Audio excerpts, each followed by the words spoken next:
Do you ever find yourself saying, I want to be successful like those people, but I can't because they had a better childhood and more money and were set up for success, so I can't do it? Or do you find yourself saying, I didn't grow up in a rich family like those other kids, so it's just not in the cards for me to be rich? These are things I found myself saying, and way too recently than I would like to admit, even though I've had a successful career and many people think everything's going for me. It's totally crazy when we say these things out loud. Yet, these thoughts take up so much space in our minds, so much real estate. They're called limiting beliefs. So I've gone through my day telling myself these same kinds of stories, and also I've had other people in my lives telling me the same kinds of stories because they want to make me feel safe so that I don't embarrass myself or get into a bad situation and fall on my face. But here's my question. Why can't you do it? Why can't you be that person? Why not? Why not you? Why can't you be rich? Why can't you quit that job? Why can't you play that guitar? Why are we listening to these other people in our lives? And more importantly, why are we listening to that negative voice in our head? So let's annihilate limiting beliefs. We're gonna get into it in this video. Let's go. Put your hands up. Here is the thing. When I started asking myself that question, but why not me? But why not me? That's when things started to turn around completely and rather quickly, because I realized I can really become anything I want to. I'm going to talk about it in two parts. First, I'm going to tell you about my experience with limiting beliefs and a very tangible example that I know will resonate with you. And then part two, I'm going to give you my exact strategies for how I've really tackled these limiting beliefs and changed my entire situation and keep changing it because the beliefs have changed. So let's go ahead and get into it with point number one, my experience with limiting beliefs. So I was that person that was saying things like, oh, I want to start a business, but I can't. I didn't grow up in a wealthy family because I can't. I want to sing like Adele, but I can't because she has a better range than me. I want to play guitar, but it's too late. I'm too old, but I can't. Do you hear a theme? I can't. Why can't I? Why can't I? How about I will? How about I will? How about I can and will? How about I did? See, the words themselves start to even show how we're talking to ourselves. So in this video, I'm going to call out some truth and really help you understand this, because I know for sure I have seen things turn around so quickly. I have been in my professional career for 25 years, and I have had the biggest mental leaps and transformations in the past 2 years than I've had in the entire career. And I'm not kidding. So let me tell you my experience with limiting beliefs. And it starts with the origin. So I think our beliefs start with how we grew up. Experiences we had as a child, experiences even into our young adulthood, those are the most transformative. And especially if we've had a trauma experience. So something that really showed us how bad something can be, or a place we never wanted to go to again. So I grew up in small town America in a rural part of the US called West Virginia. It's a state, if you didn't know that. It's not part of Virginia, by the way. I grew up with financial scarcity being in front of me all the time. You know, the economic situation wasn't that great, and it still isn't, unfortunately. And so being around this idea that we never have enough money, people always talk about things being too expensive. There's this feeling that we are trapped in this place and we can't be like those rich people that we see on TV, those rich people in Beverly Hills or in Hollywood, right? Well, now I live in Hollywood, in Los Angeles, and I go to Beverly Hills, and I realize now it's all a matter of perspective, but our external environment can really help shape what we believe about ourselves and those stories we tell ourselves. And also the people in our lives, unfortunately, can do that as well. And I know this is a challenging topic because we want to keep those loved ones around us that we care about and we want them to be part of our lives, but we have to tune out these stories that tell us we can't achieve our dreams. Because the reality is, if you don't believe in yourself, no one will. I can believe in you all day long, but if you don't believe in yourself, it will only go so far. You can take the horse to water, but guess what? Remember, he doesn't drink. It's not my fault. I can't make him drink. So I always approached my career this way, and I got a lot of great opportunities, and I've worked really hard because I knew what it was like to not grow up in a situation where everything was handed to me. And I think that's really important. And I know a lot of people like that who tell me how valuable that experience is. So I think there's positives to that. But one of the negative things that comes along with that is this feeling and view on money and money scarcity. So now fast forward to last year, about a year ago, when I left my full-time 6-figure agency job in a creative agency to start my own business. Now, I had been thinking about that and talking myself out of it for years. So what happened? How did I get from having a limiting belief that I could never do it to actually doing it? So I started off as a journalist, studied journalism and then graphic design, and worked my way up the ranks from graphic design intern all the way to super senior positions within agencies I worked at, and then now to run my own boutique branding agency and content creation company. So that's cool. That sounds really successful. Why did I have limiting beliefs throughout the whole process? That's an interesting question. And so when I was thinking about the process of transitioning to starting my own business, number one, it had no issue with what I was doing. I'm a big fan of listening to our intuition. And when it tells us that we need a new opportunity in our lives or our careers to learn something new, and when it's time for us to unleash our potential and go to that next level, I think we need to listen to it. And so that was calling out within me because I was doing great things within the agency space, but I knew that there was a new chapter for me that was me running this on my own, creating a lot of content, making that the priority. And that just wasn't the reality of those agency positions. That was not the demand of those particular jobs. So I was successful and worked with really great people and still keep in touch with those people. That is awesome. And we produced really great things together, but that does not mean that sometimes a transition isn't due. So if you're watching this video, maybe you're in the same spot where you need to make a career transition, or you know you really need to redefine what you're doing in your life so that you have more passion and you feel like you're achieving more potential. But why did I believe that I couldn't leave the job and start a business? I would tell myself, well, I'll never make enough money. It just won't work. You know, it will be too hard and people won't really work with me and hire me. And I've got it really good right now. So why would I do that? But that was never satisfying because again, that voice inside was calling out to make a change.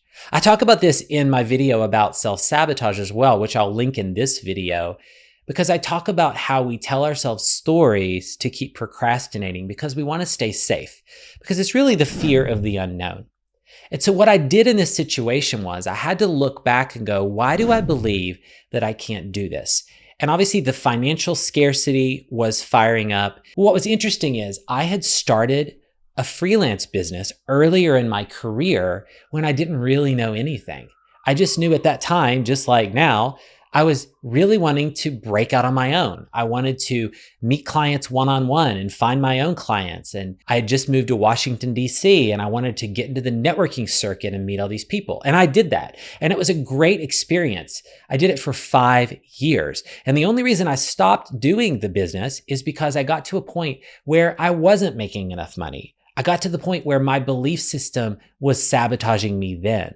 And I got to a point where I realized that I needed to align with another agency where I would come in as an employee and not owning it. I needed to align with their project so I could get experience to bigger opportunities. So there was a strategic move, but also I was very aware at the time that my beliefs were tanked.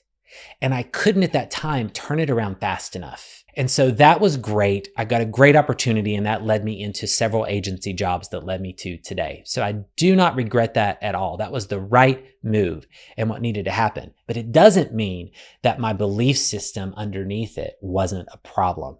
And so now fast forward to when I'm doing something that feels somewhat similar, leaving a job to start a business. Oh, I've done this before. I immediately started going to the negative stories. But this happened and that happened and you didn't make enough money and you hated it in the end and you felt that you were sad all the time and you really felt like you were being held back. All these negative things about that time in my life. But then I started to dissect the stories. So I thought to myself, why am I believing these things? And then I started to look at the stories and I realized that they're not true. They have fragments of truth within them, but they're not the whole story. Number one, I was much younger in my career. Number two, I was stuck in limiting beliefs and didn't know it. Now I know what that means. I was not really charging enough for the services. I didn't understand what value pricing meant.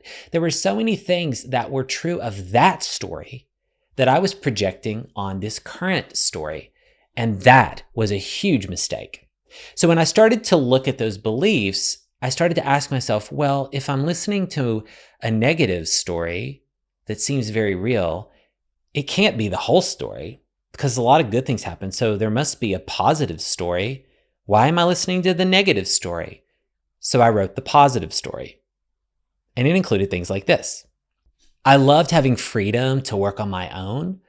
I was forced to go out and network with people, and that's when I really learned how to sell and how to build strong relationships and how to sell value and present myself to the world. That's when I started to learn it. I loved the opportunity to work with clients that I chose to work with, and I wasn't told by other people who I had to work with, and I could work as little or as much as I wanted because I ran the show.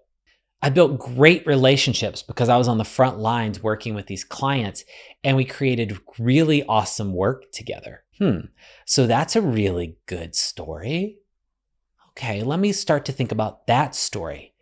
And so when I started to use pieces of that story in my morning routine, when I had started to do morning affirmations, which I'm going to encourage you to do in part 2 when I give you some actions, then the story I started to tell myself was very different. And that story started to be more desirable.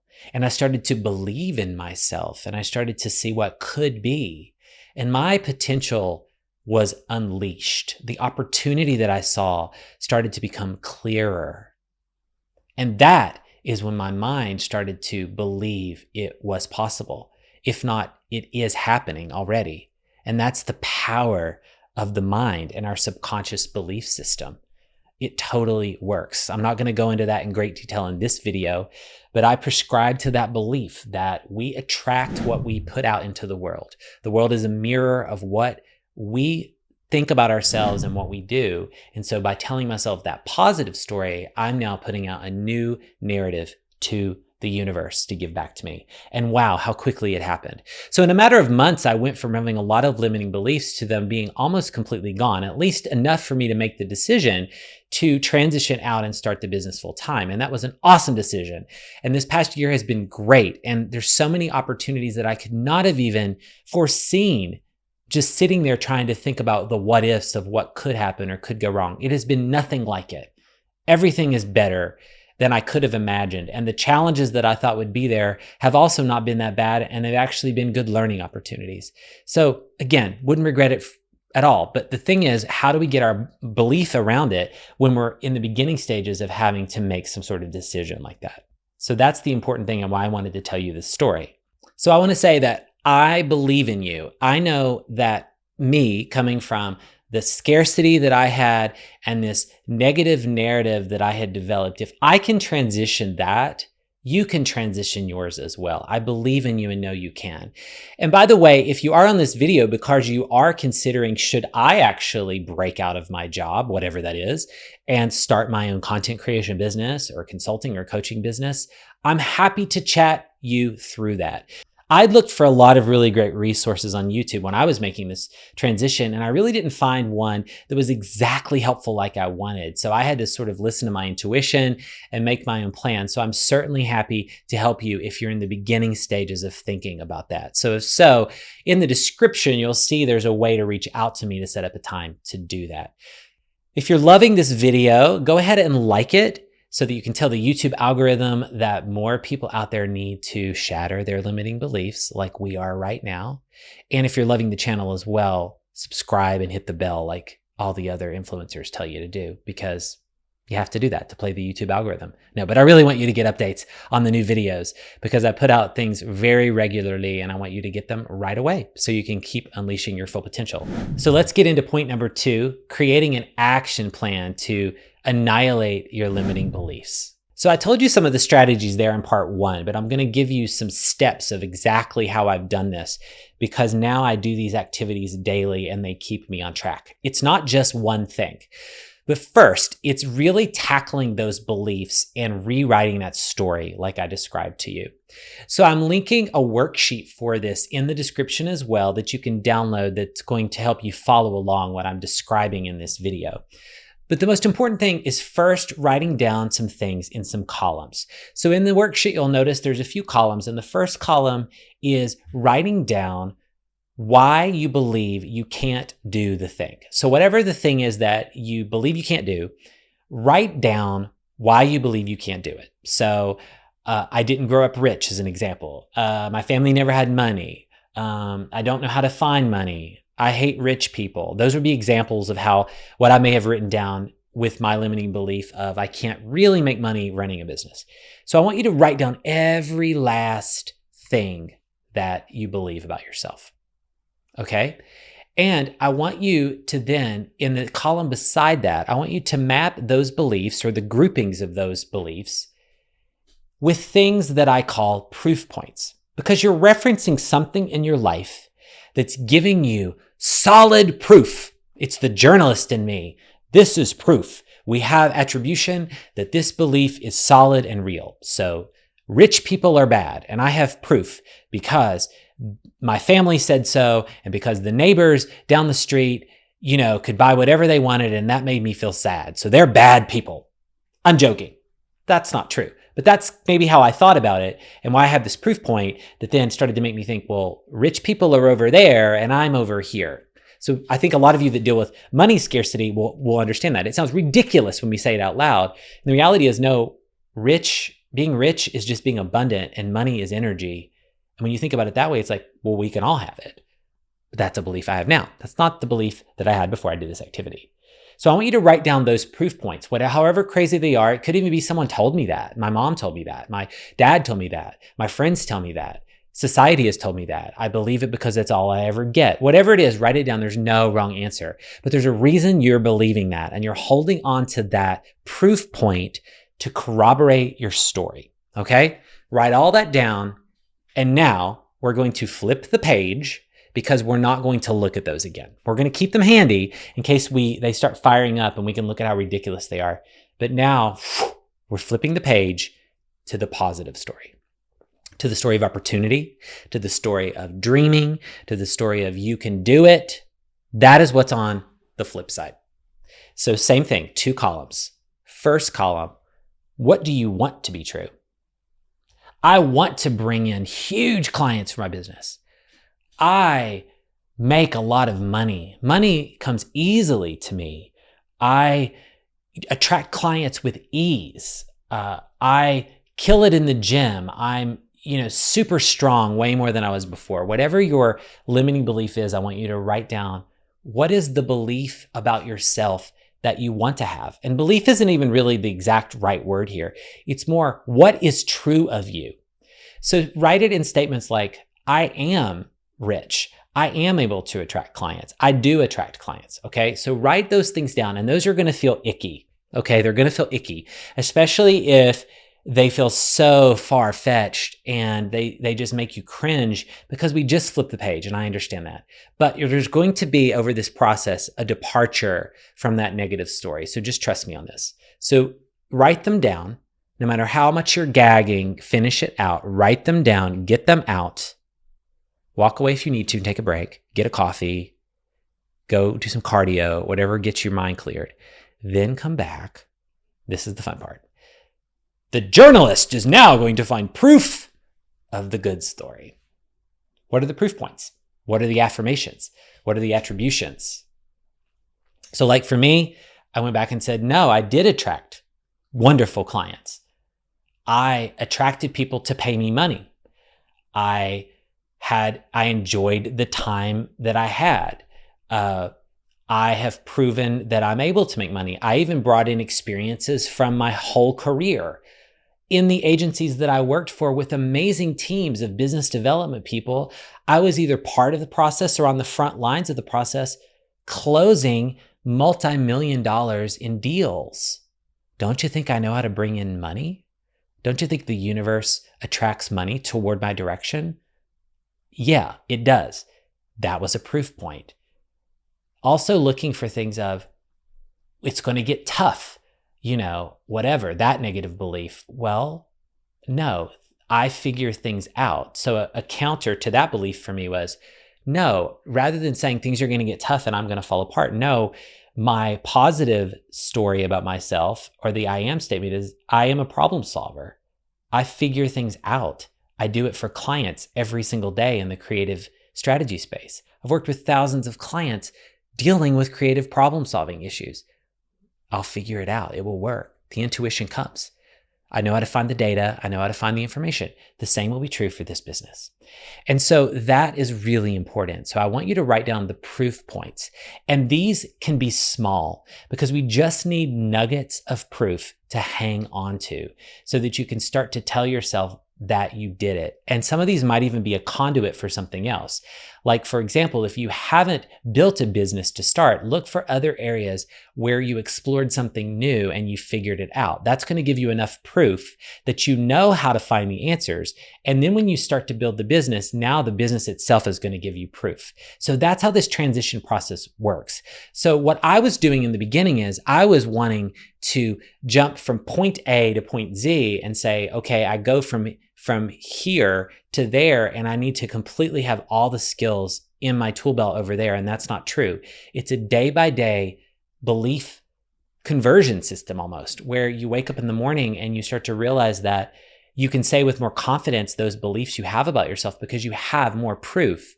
And you start to have proof that's exactly related to the dream that you have. I'll use another example of me playing the guitar and the piano, as you can see behind me. So this is a very new, very raw. And so I'm referencing how I solved the problems for what I just described to you with my career transition to actually motivate myself to play the guitar. My fingers are gonna hurt. I can't do it. My fingers will never be fine. I had a teacher 5 years ago and he was the worst and my fingers hurt and I'm never gonna be able to do it, which did happen. And it's like, no, you can do it. And actually you have learned how to operate other pieces of other devices, software, computers. You learned all the different Adobe products. You know how to learn a new thing. You know how to do it. It's not going to happen overnight. And that's the thing. So you have to break this down and look at those step-by-step things. So an example of what I've even done now is it's more, I didn't even start with the belief that I play guitar well because that felt too icky to me. So one of the beliefs I'm hanging on to right now is I love writing songs. And though I don't produce music professionally, at least at the time of this recording, I love this idea of expressing myself through music. And I love singing with other artists and really digesting their lyrics and understanding how they wrote them, right? And the story they're telling. I want to be able to tell those same stories. But the blocker here is that the musical instrument. So two ways that I overcame this. I started with digital music. So I use this app called Ableton Live. It's similar to Logic, which are two of the biggest tools that major producers use to make music. So I dived in with Ableton. It's what Timbaland uses. And I started playing with the digital instrument because I realized that was a way for me to get belief in myself and proof points much faster. So I actually created some music in there that I'm playing with, and you may hear it at some point on this channel. Maybe I'll use it as a YouTube video soundtrack. Now that's given me some belief that I learned that. So now I can actually pick up the guitar and start to learn it again. And so another hack that I gave myself is, well, I want to be able to tell stories, but let me start by telling someone else's story. So I'm now practicing with a couple songs that I really like by artists that I appreciate, stories that resonate with me, because it's much easier to learn a quick set of chords on someone else's song than to write my own right now. So you can see what I'm saying. I'm doing some belief hacking to give myself both quick payoffs of excitement. So then I'm refeeding my belief system back, and my subconscious brain, the reticular activating system, as they talk about, there are endless videos on YouTube about this. Just Google it. It starts to believe that I'm good at this. It starts to believe that I do this and I am this and I want this. And so it just becomes muscle memory. So I'm giving you two examples, how I've done it and really soared, and how I'm now starting the process again with something else. So stay tuned on that one. I want to tell you quickly how I integrate this into my daily activity. So in the morning, I always do a couple things. I don't look at the phone when I get up in the morning. I don't look at any computer, anything that's going to tell me news for the first 20 minutes or so. I create a morning routine where I go through things in silence. I'm not listening to music or anything else. I do morning stretches, which I think is really important for me to feel mobile and that kind of thing. And then I do a 5-minute meditation. I would like to stretch this out longer, but again, small steps. And I set an alarm and I just sit in silence and do 5 minutes. And I either think about my breathing, or I will literally go to what's called zero state, where I'm just staring kind of into the abyss and not thinking about anything. And this may take a while for you to get there, and some days will be better than others. But the point is, just stick with it. And when your brain starts to go crazy, come back to just that center space of nothingness. This sounds crazy when I first started thinking about sitting for 5 minutes. It is the most celebrated part of the morning. And when I've cut it out toward the end of last year during the holidays, I regretted it. I got in my headspace, my mindset, my limiting beliefs started to really come back in a way I didn't like. You've got to get yourself into a routine where you get yourself calm and silent. Then I say some of these affirmations out loud. You can write these down. You can read your beliefs back to you. Whatever's going to be easy and repeatable. I now know the beliefs so internalized that I sort of tell myself stories in the morning. And then I continue to do a few more activities in the morning before I tune in on any social media or anything like that. I make sure I do all these things. And the last piece I do is I tell myself those stories out loud. I let myself be creative with them and I brainstorm with them. And sometimes really wild things come up based on the beliefs that I didn't even think about. Like I'm playing music in a club. Like this is the guitar example.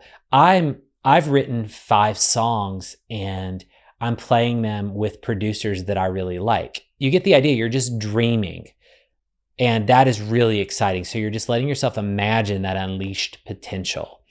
And I think that is really fun because, again, the reality is our brain starts to believe the imagination more than the actual reality. And that's how we hack our system. Okay, I hope you really enjoyed this video. I wanted to share all these things with you in real time because I know that you can annihilate these limiting beliefs if you follow these steps and really start believing in yourself and finding those proof points to do so. So if you're loving this video, like it, let me know in the comments if this resonates, if you have any questions, because if we can celebrate together, we're gonna move forward annihilating all of our own limiting beliefs. This is a community activity and we can unleash our full potential and be different versions of ourselves very quickly. So thank you so much for joining me on the video. So go ahead and jump into this next video because it's going to help you continue to find ways to unleash your full potential. Thanks again, and I'll see you in the next one. Put your hands up.